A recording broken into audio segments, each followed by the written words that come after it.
Chers amis, écoutez, c'est très important. Alors, Fabrice Humeau, quelles sont les dernières nouvelles? Quelle est la situation de ce mercredi où nous tournons?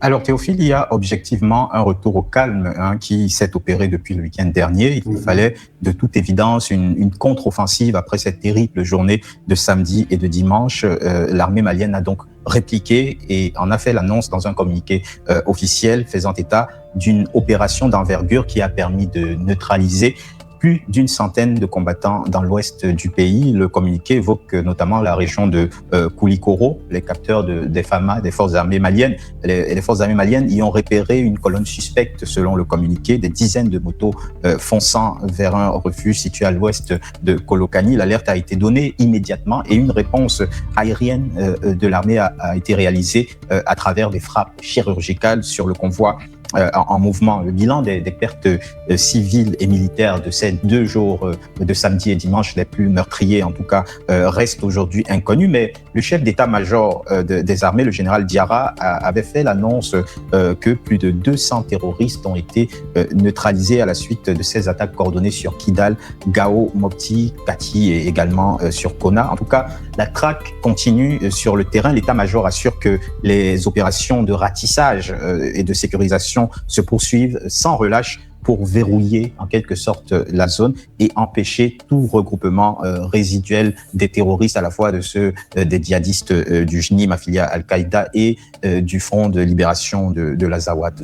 Je vois que dans le lexique, tu n'hésites plus désormais à utiliser le même mot pour les membres des FLA, donc les forces de libération de l'Azawad, les séparatistes et les djihadistes. Tu utilises désormais le même mot terroriste. Parce que de toute évidence, il y a une union sacrée entre les deux groupes, celui de l'Azawad, de la libération de l'Azawad et du JNIM. Alors c'est une situation assez compliquée pour le Front de libération de l'Azawad qui avait des prétentions sécessionnistes qui pouvaient régionalistes qui pouvaient s'entendre, mais le moment choisi pour s'allier avec des terroristes djihadistes en fait désormais des parias qui auront du mal à se faire entendre par la communauté internationale. On parlera du cas de leur porte-parole qui est de passage à Paris. On l'évoquera dans la suite de cette chronique.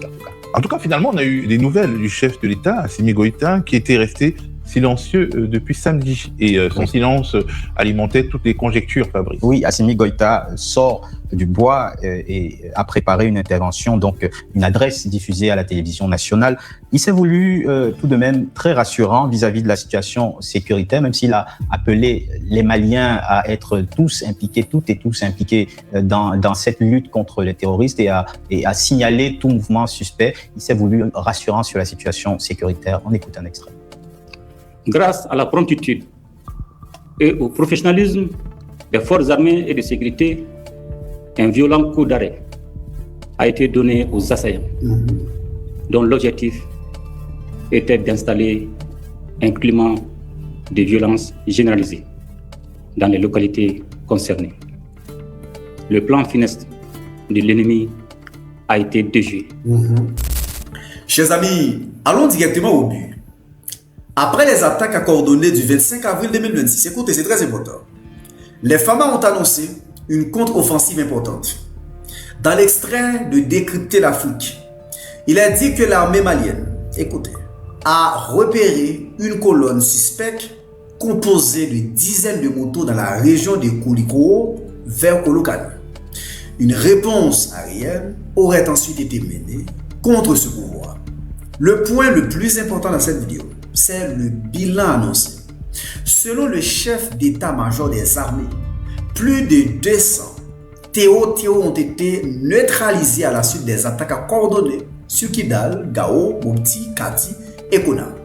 C'est un chiffre très lourd, très important qui montre l'ampleur de l'affrontement et la violence de la riposte malienne.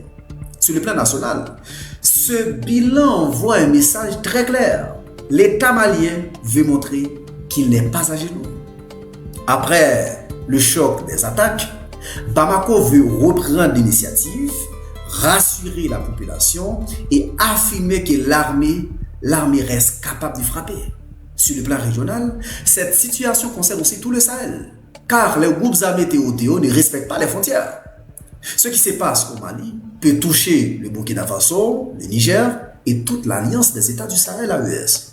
Voilà pourquoi la réponse ne peut pas être seulement nationale. Elle doit être aussi régionale, coordonnée et stratégique. Sur le plan historique, il faut rappeler que le Maliba perd encore les conséquences de la crise de 2012, de la chute de la Libye en 2011, de la circulation des armes dans le Sahel. Ces groupes ne sont pas apparus par hasard. En résumé, les FAMA veulent montrer une chose. Le Maliba a été frappé, mais Mali répond. Mais la grande question reste entière. Qui finance? Qui équipe, qui soutient les réseaux Théo qui attaquent le Mali? À bientôt pour une nouvelle chronique avec vous. N'oubliez pas de liker, de commenter et surtout de vous abonner à nos pages respectives si ce n'est pas encore fait. Je vous aime. Ciao, ciao, ciao. Merci.